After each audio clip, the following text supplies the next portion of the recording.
네. 언론 보도에 따르면은 이제 새로 부임한 서울중앙지검장 이성윤이라고 하죠. 이분이 이제 법무부 검찰국장 재임 시절에 이제 직제 개편안을 만들었다는 거 하는 거죠. 뭐 추미애 장관이 지금 추미애 법무부 장관이 지금 진행하고 있는 어 이제 직접 수사의 축소를 위해서 형사부나 공판부를 강화를 하고 기타의 어떤 특수부서들이라든가 특수수사부서라든가 이런 데들은 대폭 줄이는, 그건 뭐 대폭도 아닙니다. 사실은 뭐 중폭이죠. 정확히 말하면 중폭이라고 하는 게 맞는 건데,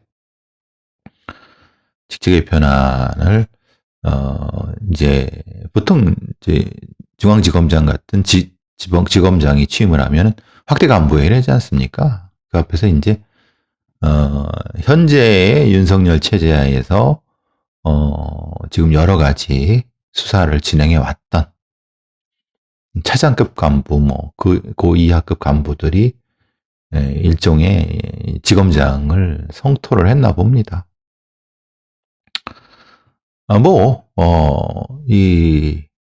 얘기할 수 있죠. 바로 직제를 그렇게 만든 사람이니까 일종의 이 정확한 의도라든가 이런 걸 뭐 당연히 물어볼 수는 있죠. 물어보는 건 본인들 마음이고, 다만 저는 그렇게 생각합니다.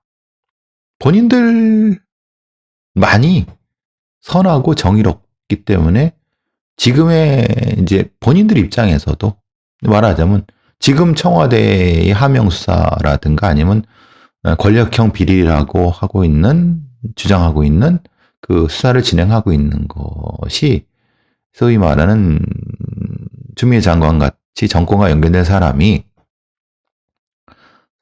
이제 그걸 막기 위해서, 해박 놓기 위해서 한다라는 그런 인식을 가지고 있는 거죠. 아니, 뭐 그런 인식 가질 수 있죠. 분명히 이 정무직 그러니까 대통령과 정무직 장관이 이 장관이 오고 그 밑에 이제 직업 공무원으로서 이 검사들이 수사를 하는 이 시스템화에서는 언제나 충돌할 수 있는 부분인 거고요. 다만 제가 보는 건 그런 거죠. 왜 자기들만 할 수 있다고 생각하는지. 왜 지금 잠깐 직제가 바뀌어갖고 수사가 중단돼도 진짜 그 죄가 있고 문제가 있으면은 정권이 바뀐 다음에 또 수사할 수 있는 거지 않습니까? 증거를 이렇게 뭐 다 훼손하고 그런다고요? 그렇지 않습니다. 그런 거는 증거를 훼손할 수 있는 영역이 따로 있고, 그렇기 때문에 본인들이 이제 인사주시대도 딴 데 간다 하더라도 당연히 진짜 이 정의감에 불타는 검사들이라면은 당연히 그 나중에라도 수사를 할 수 있죠. 이제 그런 면에서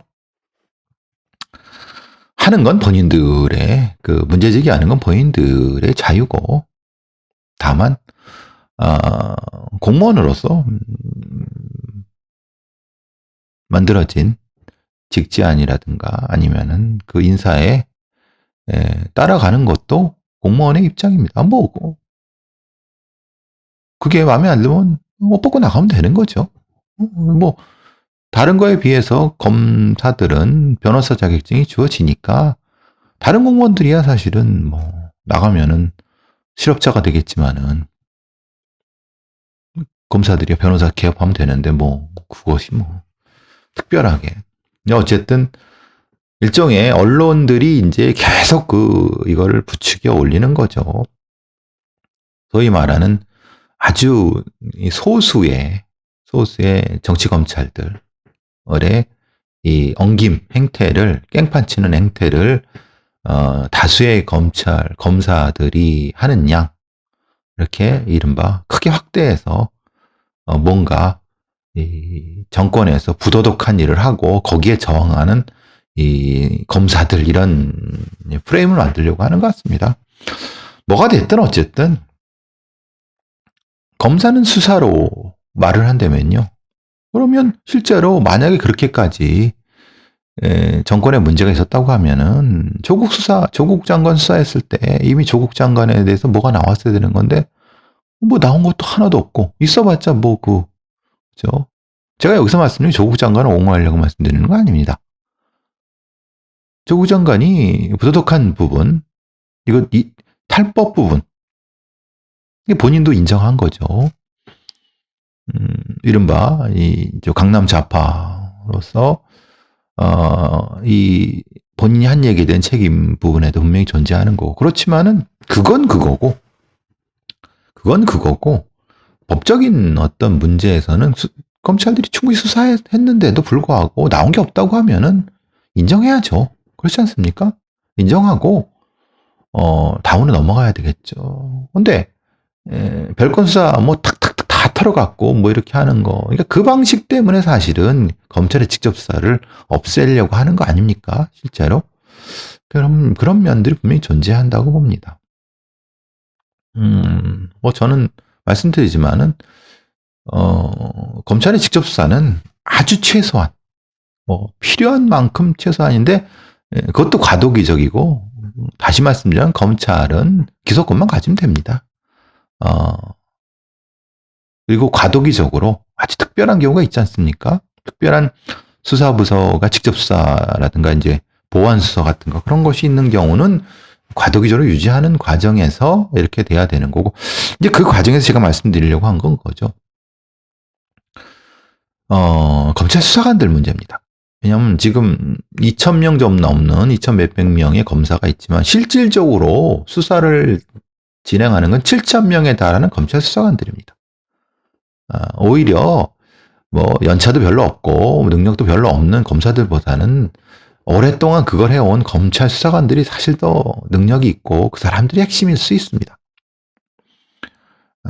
그러니까 이제 그러면은 지금 이 검찰의 직접 수사 축소를 하게 되면은 직제가 개편되고, 그런다 하더라도 검찰 수사관 7,000명 남아 있습니다. 그래서 전체적으로 이제 직제가 바뀌고 그러면 검찰 공무원 TO를 줄이는 과정에서, 이렇게 줄이는 건 자연스럽게 줄이면 됩니다. 내년도에는 이 자연 감소분을 보충하지 않으면 되는 거고, 그리고 오히려 전환은 기본적으로는 형사부와 공판부 쪽으로 검찰 공무원들을 전환하고, 그러니까 공판부 같은 경우는 보완 수사, 그러니까 그러니까 경찰에서 넘어오는 걸 보완하는 보완 수사 파트로 가면 되는 거고요. 또 하나는 이제 형사부 같은 경우에서는 아마 과도기적인 부분에서 그쪽으로 이제 인력을 배치하고, 그리고 이제 국가수사본부가 만들어지는 과정에서 이제 검찰의 이 지금 수사 인력들, 전문 수사 인력들, 특히 이제 검사들은 사실 필요 없고 검찰 수사관 중에서 전체적으로 이제 조직적으로 국가수사본부로 이전하는 방향을 택해야 된다고 봅니다. 왜냐하면 그러면서 이제 국가수사본부 내에서 각각의 그 특별한 수사본부 내에 이제 특별한 수사 파트가 있지 않습니까? 뭐 증권 조세라든가 아니면 마약 이런 것들이 있지 않습니까? 그런 쪽에 조직적으로 이제 검찰 수사 인력 수사관들이 전환 배치는, 물론 이거는 뭐 법이 필요할지 대통령이 필요할지 모르겠습니다. 이거는 원래 뽑힐 때 검찰 수사관을 뽑혔기 때문에 그건 사실 국가수사본부에 관련된 법이 제정되면서 이렇게 어떤 대통령으로 위임하면서 이렇게 넘어와야 되는 거라고 보여집니다. 그러면 7,000명 중에 적지 않은 뭐 최소한 한 1-2,000명 정도가 전환되고, 그리고 그 중에 이제 7,000명 중에 이제 상당히 지금 법무부에서 모자라는 인력들이 있지 않습니까? 보호관찰 인력들, 그리고 소위 말하는 이제 전자발찌를 채웠는데도 불구하고 도망가서 강간하고 뭐 범죄하는 이런, 즉 위기 대응 팀의 검찰 수사관들을 대거 전환 배치하고, 그리고 특히 이제 범죄 예방 쪽에 소년 보호 사건 같은 데에 또 전환 배치하고, 그러면 한 7,000명 중에서는 대략 한 3, 4천 정도는 국가수사본부 쪽으로 이렇게 전문 수사 파트로 이전을 한 다음에 한 1, 2천 정도는 형사부하고 보안수사 파트를 이전하고 나머지 보호관찰이라든가 소년보호처분 쪽에 직접적으로 움직일 수 있는 그 인력들로 범죄 예방이라든가 교정본부 쪽으로 이동을 하게 되면은 자연스럽게 이제 검찰의 직접 수사 인력, 직접 수사가 실질적으로 보장되는 방향으로 됩니다.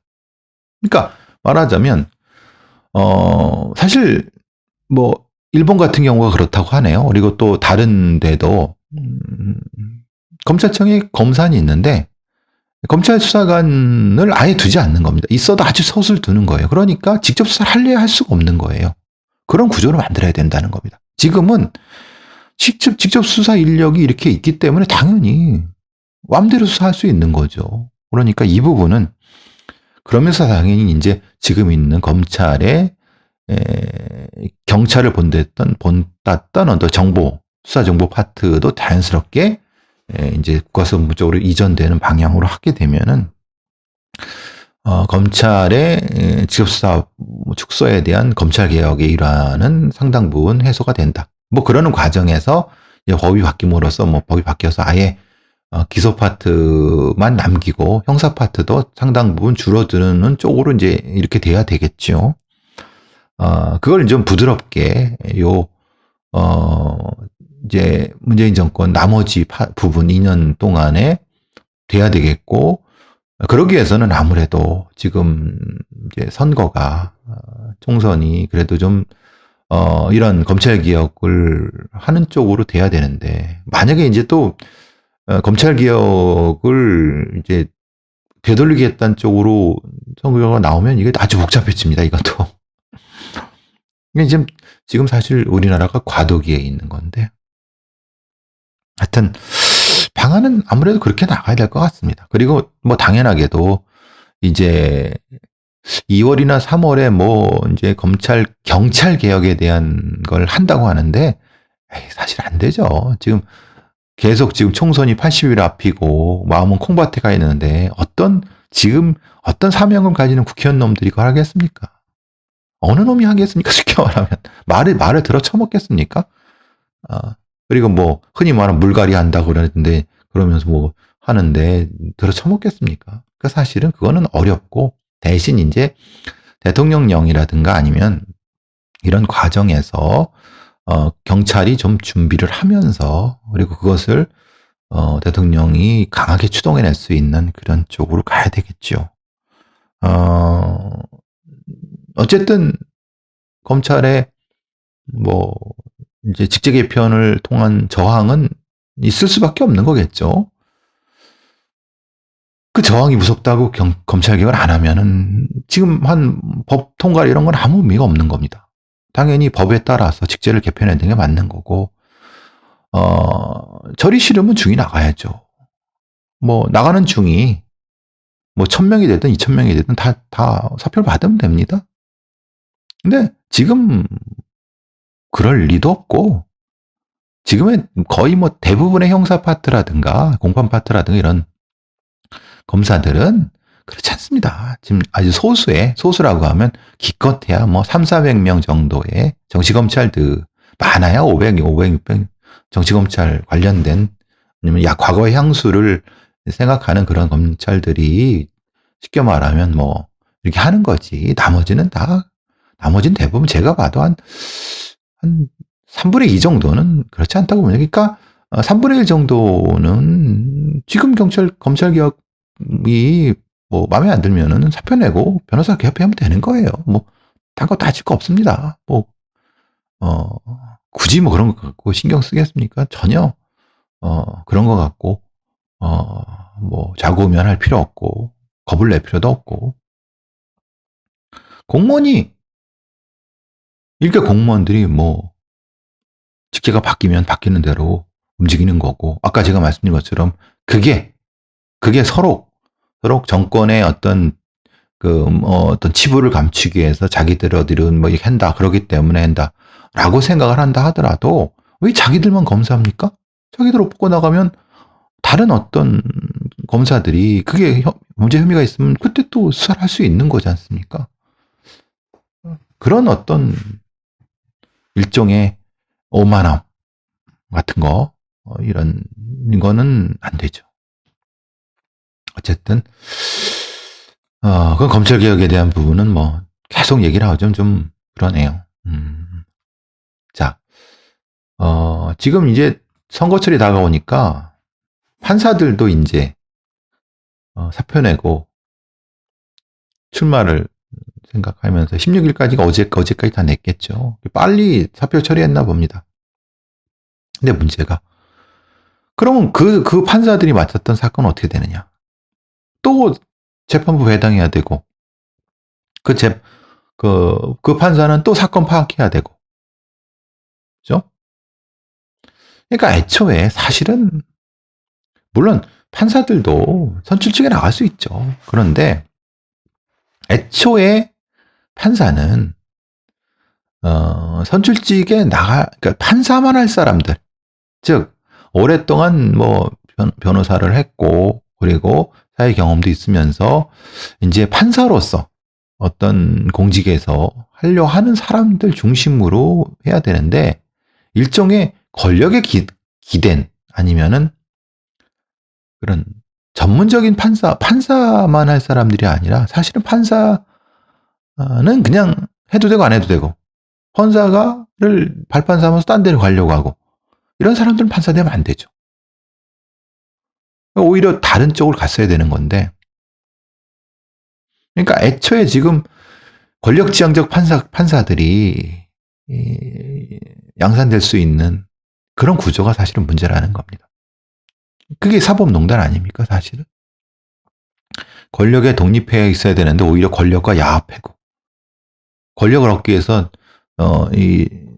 나가고 그러니까 출마한다고 재판을 누구 나가고 그건 법상 문제가 없다 하더라도 실제로 그런 판사를 임명한 시스템 자체가 잘못된 겁니다.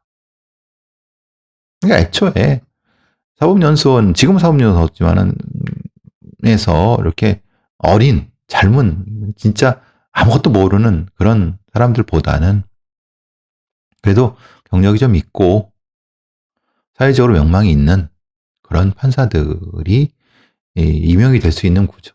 그리고 그 사람들이 위에 눈치 안 보고 할 수 있는 구조.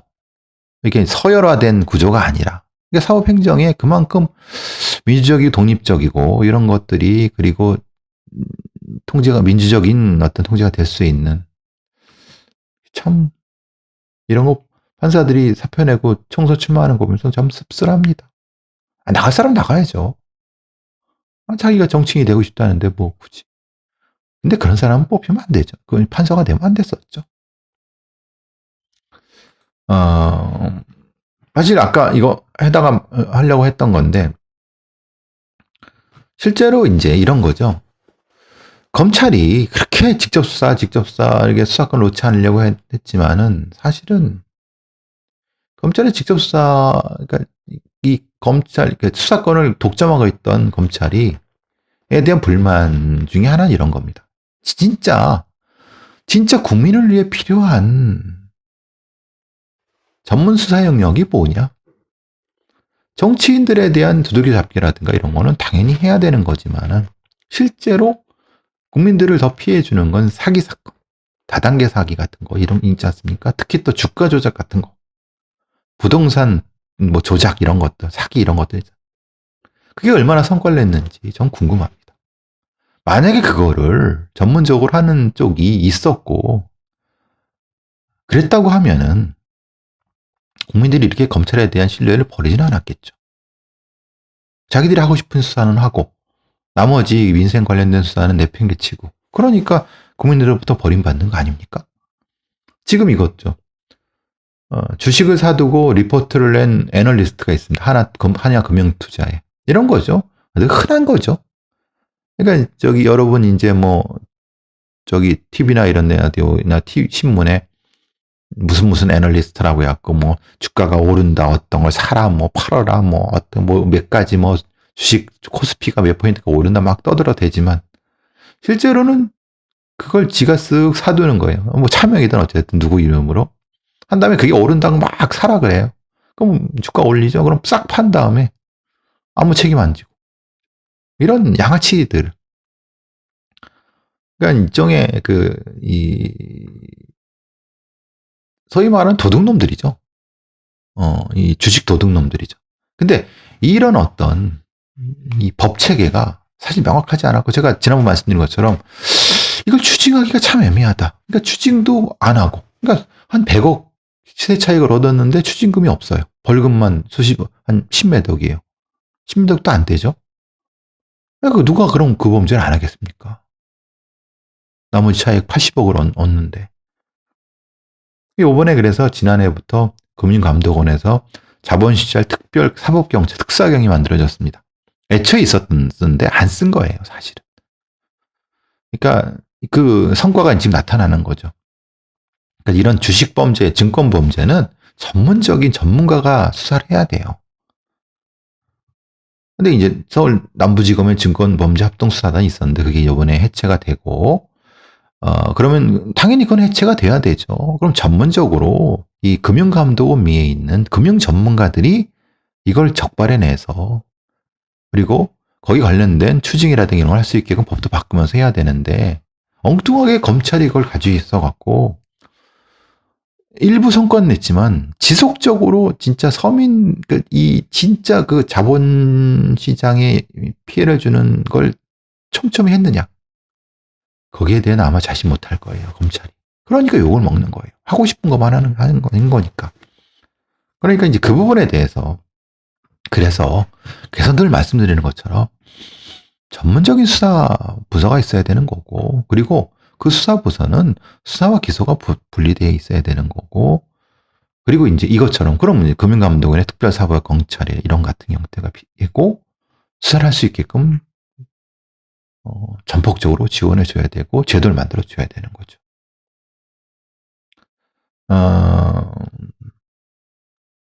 사실 이런 거는 오히려 이런 사기 사건, 증권 사건 이런 것들이 촘촘히 이렇게 감시가 돼야 됩니다.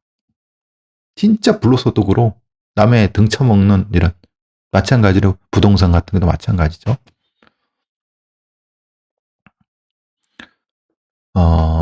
요즘 이제 저도 이제 뭐 텔레그램을 좀 쓰긴 쓰는데 뭐 많이 쓰는 건 아니에요. 뭐 주로는 카톡을 쓰고 텔레그램은 뭐 필요한 만큼만 쓰는데, 여기에 그런 게 여러분도 많이 아시는 거죠.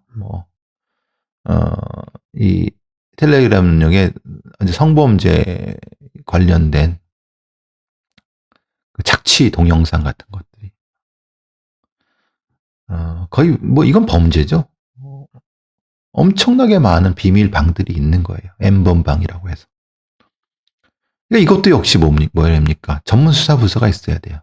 근데 실제로 이제 112에 신고하면은 사이버 수사대로 해라 그러는 사이버 수사대는 수사를 안 하고. 그러니까 상시적으로 감시를 하고 수사를 해야 되는데 전담 수사 부서가 없는 거예요. 근데 경찰에서는 사이버 수사대가 있다고 하잖아요. 그게 지속적으로 감시를 안 하는 거예요. 참. 근데 여기에 이제 아동, 청소년, 음란, 뭐 저희 성범죄물들이 넘쳐나고, 그걸 통해서 이제 성범죄가 이제 그것들을 사고 팔고. 그러니까 이제 실제로 우리의 수사기관이나 이렇게 경찰이나 검찰이 다 똑같습니다. 진짜 우리 사회에 필요한 범죄 영역에 대해서는 거의 손을 안 대거나 느릿느릿하고, 지들이 하고 싶은 것만 하고 성과나는 것만 하고, 이런 부분들이 이게 문제인 거죠. 그래서 수요자 중심으로 가야 된다. 필요한 분 중심으로. 뭐 제가 텔레그램에 대해서는 다시 말씀드리지 않겠지만 이게 이제 광고해주는 효과가 날 것 같아서, 어쨌든 근데 텔레그램이 이제 외국에 서버를 두고 있으니까, 그리고 이 기록이 남지 않으니까 이런 거 방을 폭파하고 딴 데 만들고 딴 데 계속, 그래서 N번방이라고 하는 것 같습니다. 그래서 그 부분이 이제 뭐 말하자면은 방들이 뭐 5만 개가 넘고, 뭐 자료 양도 방대하고, 이건 국제적인 수사 공조가 돼야 되고 전문적으로 추적하는 사람들이 그 전문적인 수사팀들이 꾸준히 해야 되는 겁니다. 그렇지 않고는 이건 근절되기 어려워요. 참 쉽지 않지만 해야 되죠. 피해자가 분명히 엄청나게 양산되고 있기 때문에 그런 거죠. 자, SBS에서 가정폭력 신고에 대한 걸 했어요. 저도 어제 보고 새삼 깜짝 놀랐는데, 남편, 아버지한테 거의 뭐 죽을 때까지 두들겨 맞아갖고, 부인이랑 아이 둘이 수십 년을 맞은 거예요. 근데 이제는 못 참겠다 해서 30대 아들, 딸, 그리고 60대 말하자면 어머니가 그 남편, 아버지를 고발한 거예요. 근데 애초에 그건 왜 고발을 못했냐? 못하죠. 왜냐하면 경찰이 보호해주지 않았으니까. 보호해서 어디 도망갈 데도 없어요. 주민등록도 못 바꿔요. 지금은 좀 바꿀 수 있지 모르지만. 우리나라에서 2018년도 한 해 동안 경찰에 접수된 가정폭력은 24만 건입니다. 그러니까 신고된 것만 24만 건입니다. 그러면 신고가 내가 얼마나 많겠습니까? 대체적으로 여기서 한 3을 곱하거나 그럴 겁니다. 그러니까 한 50만이나 60만, 70만 건이 넘을 겁니다. 실제 가정폭력은. 근데 이 중에서도 수사가 진행된 건 4만, 17%밖에 안 되고 그 수사 진행된 것도 실제로는 별로 효과가 없어갖고 다시 보복회로 돌아오고 이렇게 되는 거죠. 2018년도에 겨우 접근금지 명령 아시잖아요. 강서 등천동에서 자기 전 부인을 주차장에서 잔혹하게 살해한 그놈이 있었지 않습니까? 청와대 청원에 그 딸인데 아버지를 극형에 처해달라고 한 거 기억나시죠? 그러니까 피해자 보호에 대한 법률. 그러니까 말하자면 신원을 바꿔주고 그리고 가해자가 접근할 경우 강력하게 처벌할 수 있는 방식이라든가 아니면은 그 가해자에 대한 다른 어떤 일종의 보완 조치들이 필요한 부분들. 그게 지금 국회에서 잠자고 있다는 거예요. 법이. 왜? 국회의원들은 관심 없죠. 지들이 뭐 권력에나 관심 있지 뭐 이 관심이 있습니까? 새로 구성되는 국회에서는 이런 법부터 빨리 처리를 하고 그리고 새로 구성되는 이제 경찰과 검찰의 수사권 조정에서는 이런 범죄부터 빨리 처리할 수 있게끔 가정폭력 그렇게 됐으면 좋겠습니다.